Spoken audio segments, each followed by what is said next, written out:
That's what you just asked. Hardly saying that. And I have That is exactly what you just said. Well, actually, I can speak for myself and tell you what I am saying. Good. On behalf not simply of myself, but on of my many Jewish friends who would have the same questions, which is to what extent, and it's interesting you're trying to derail my questions by calling me an anti-Semite, which you are. I did not. Of course you are. And rather than be honorable enough to say it right to my face, you are in a sleazy feline way implying it, or just asking questions about the Jews. I'm not asking questions about the Jews.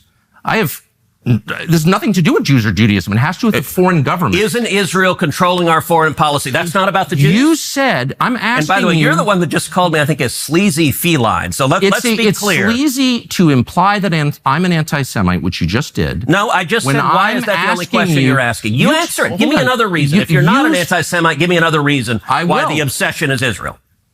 I am in no sense obsessed with Israel. We are on the brink of war with Iran. And so these are valid questions. But you're not asking about Iran or the Ayatollah. If I can finish, you asked me why I'm obsessed with Israel. Yep. 3 minutes after telling me that when you first ran for Congress, you elucidated one of your main goals, which is to defend Israel. Yes. And I'm the one who's obsessed with Israel. I don't see a lawmaker's job as defending the interests of a foreign government, period. Okay. Any government, including the ones that my ancestors come from. So that's my position. That does not make me an anti-Semite. And shame on you for suggesting otherwise. Welcome back, guys, to Eat the Narrative. Give me 20 seconds of your time to introduce this clip, then I will let the rest of it play absolutely uncut, in full, providing my thoughts and analysis at the very end. In today's video, the critically defamed Tucker Carlson grills Ted Cruz on his unwavering support for Israel, even at the cost of U.S. involvement in yet another foreign war. Tucker honestly really surprises me here, so let's get right into it. Growing up in Sunday school, I was taught from the Bible, those who bless Israel will be blessed, and those who curse Israel will be cursed. And from my perspective, I want to be on the blessing side of things. Of those who bless the government of Israel? Those who bless Israel is what it says. It doesn't say the government of, it says the nation of Israel. So that's in the Bible. As a Christian, I believe that. Where is that? I can find it to you. I don't have the scripture off the tip of my.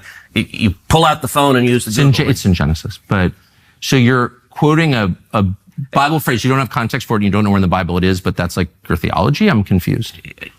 What does that even mean? Tucker. I'm a Christian. I want to know what you're talking about. Okay. Where does my support for Israel come from? Number one, because biblically we're commanded to support Israel. But number two, hold on. I'm not holding on. Hold on. You're a senator, and now you're throwing out theology, and I am a Christian, and I am allowed to weigh in on this. We are commanded as Christians to support the government of Israel? We are commanded to support Israel. And what does that mean, Israel? We're told those who bless Israel will be blessed. But hold on, define Israel. This is important. Are you kidding? This is a majority Christian country. Define Israel? Do you not know what Israel is? That would be the country you've asked like 49 questions about. So that's what Genesis, that's what God is talking about. The nation of Israel, yes. So is that the current borders, the current leadership? He's talking about the political entity called Israel? He's talking about the nation of Israel. Yet nations exist, and he's discussing a nation. A nation was the people of Israel. Is the nation They're the descendants God's of referring Abraham. to in Genesis, is that the same as the country run by Benjamin Netanyahu right now? Yes. It is. Okay. And by the way, it's not run by Benjamin Netanyahu as a dictator. It's a democratic country that elected. He's the prime minister. Right. What? But just like, America is the country run by Donald Trump. No, actually, the American people elected Donald Trump. The same principle is there. This is silly. I'm talking about the political entity of modern Israel. Yes, and that is You believe Israel. That's what God was talking about in Genesis. I do, but that country's existed since when? For thousands of years. Now, there was a time when it didn't exist, and then it was recreated just over 70 years ago. I'm saying, I think most people understand that line in Genesis to refer to the Jewish people, God's chosen people. That's not what it says. Okay, Israel, but you don't even know where in the Bible it is. What happens then? How many people live in Iran, by the way? I don't know the population. At all? No, I don't know the population. You don't know the population of the country you seek to topple? How many people live in Iran? 92 million. Okay. Yeah. How could you not know that? I don't sit around memorizing population tables. Well, it's kind of relevant because you're calling for the overthrow of the government. Why is it relevant whether it's 90 million or 80 million or 100 million? Why is that relevant? Because if you don't know anything about the country... I didn't say I don't know anything about Okay, what's the ethnic mix of Iran? They are Persians and predominantly Shia. Okay, this is cute. It's not even... You don't know anything about Iran. So okay, actually, I am not the Tucker Carlson expert on Iran. You're a senator who's calling for the overthrow of the government. You're the one who don't know anything about the country. No, you don't know anything about the country. You're the one who claims they're not trying to murder Donald Trump. You're the one who can't figure out if it was a good idea to kill General Soleimani, and you said it was bad. You don't believe they're trying to murder Trump? Yes, I do. Because you're not calling for military strikes against them in retaliation. And if you really believe that... We're carrying out military strikes today. You said Israel was. Right, with our help. I said we. Israel is leading them, but we're supporting them. Well, you're breaking news here, because the U.S. government last night denied, the National Security Council spokesman Alex Pfeiffer denied on behalf of Trump that we were acting on Israel's behalf in any offensive capacity. No, we're not bombing them. Israel's bombing them. You just said we were. We are supporting Israel. High stakes. You're a senator. If you're saying the United States government is at war with Iran right now, people are listening. Hey, you there. If you guys like this video, please consider subscribing, dropping a like, and maybe commenting. This really boosts the video in the YouTube algorithm, and we would like to spread this message to as many people as possible. Let's get back to the video. Now, the point isn't that supporting Israel is inherently wrong. The issue is priorities and accountability. Cruz has openly said that one of his core political goals is to protect Israel. That's not just unusual, it's alarming.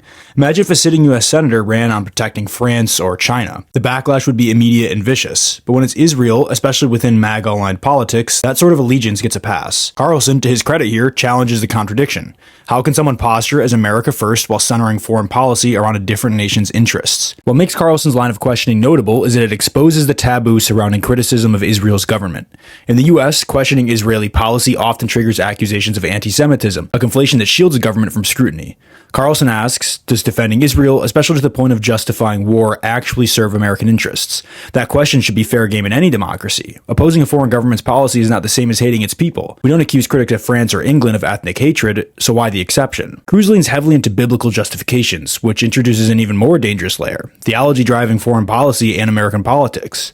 Carlson presses on this too. If Israel's existence today is equated with biblical prophecy, does that obligate modern America, a nation that didn't exist at the time, to engage in holy war? That's not national security, that's theocracy dressed up as diplomacy. American soldiers shouldn't be deployed based on scripture Cruz learned in Sunday school. The broader issue here is consistency. Politicians like Cruz claim we can't afford healthcare or student debt relief, yet never flinch at sending billions of dollars to military foreign aid, even when it risks dragging us into costly, deadly conflicts. Carlson, intentionally or not, forces Cruz to confront the contradictions in his populist branding. If you're truly putting America first, why are American lives and tax dollars being sacrificed for a government thousands of miles away? Now, is Carlson doing this out of principle? Probably not. But it doesn't make the interrogation any less useful. More journalists, or commentators, should be holding politicians to this level of scrutiny. When you strip away the tribal loyalties, the questions themselves are legitimate. Who benefits? Who pays the cost? And where does loyalty to constituents end and ideological allegiance begin? So no, this wasn't a debate between a hero and a villain, more like two villains accidentally exposing each other. But for once, Carlson asked the right questions, and that's something worth paying attention to. That's a wrap from Eat the Narrative, where truth isn't polished, it's weaponized. If you guys enjoyed this content, please leave a like, drop a comment, and consider subscribing. I'll see you in the next video. Peace.